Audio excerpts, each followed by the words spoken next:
Akira Kurosawa, 1910-1998, was born in Tokyo and attended the Tokyo Academy of Fine Art before deciding on the film career. In 1936, he worked as an assistant director at Toho Film Studio, and in 1943, he directed his first feature film, Sanshiro Sugata Judo Saga. After 7 years, Rashomon 1950, which is a historical motion picture, established his international reputation at the Venice Film Festival in 1951. Kurosawa is fundamentally different from other directors because he bases films on ideas rather than focusing on unraveling of the story. Common themes often comprise of courage, compassion, and the nature of reality. Whereas most filmmakers employ movement of the camera and blocking, Akira Kurosawa took it much further, creating a fully integrated approach that brought together camera movement, atmospheric motion, blocking, and character gestures, and movement that became synthesis greater than the sum of its parts, in which visual interest was maintained at the surface and deeper, more complex nuances were expressed simultaneously. He used repetition and careful precision to condition his audiences so that he could call to mind a certain emotion merely by repeating a certain movement. It was a brilliant method well worth examining. One of his favorite movements is the movement of nature. In all of his movies, the backgrounds of the shot always feature some kind of weather. It is either wind, water, fire, smoke, and even the heat. The biggest advantage of this approach is that it gives us shots of a lot of visual interest.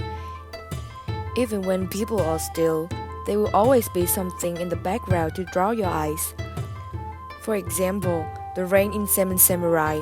For all the directors, rain is a real emotional trigger that works in any film. It gives the shot another layer that the audience can relate to sensually. The second one would be the movement of groups. Kurosawa's films usually feature large groups of people who either band together or split apart. When you grounded a scene in a large amount of people, every emotion feels big. Move to the third one, which is the movement of individuals. One of the extraordinary things in Kurosawa films is his blocking. It's something unrealistic and exaggerated. If a main character is facing his death, that would be an actual tragedy.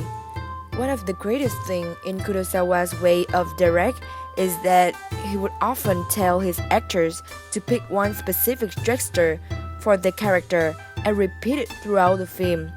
By that, the audience can easily tell the characters apart quickly and see how this character is feeling. Number 4 of the list is the movement of camera. One of the hallmarks of Kurosawa's style are his fluid camera moves.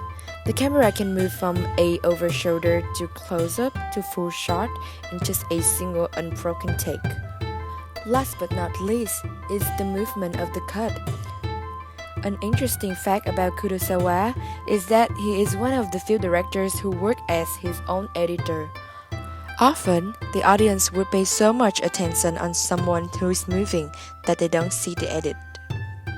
When he finished the scene, he switches the rhythm, usually by ending on something static, and then cutting straight into movement.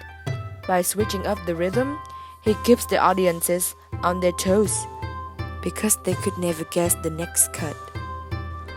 Akira Kurosawa's artistic mind and cinematography skills helped create a path for not only many talented Japanese directors to aspire to, but also many Western directors, including the prestigious names of George Lucas, Steven Spielberg, and Martin Scorsese. This can be accounted for by the fact that Akira himself enjoyed many Western films and literature, and took great inspiration from directors such as John Ford. Akira was able to combine traditional Japanese noir theatre and his own modernised version of film in order to better relate the stories to his audience and reflect political, individual and social issues. His influence has been greatly extended into the 21st century as his son Hisao Kurosawa, combined with the Anaheim University, launched the Akira Kurosawa School of Film in 2006.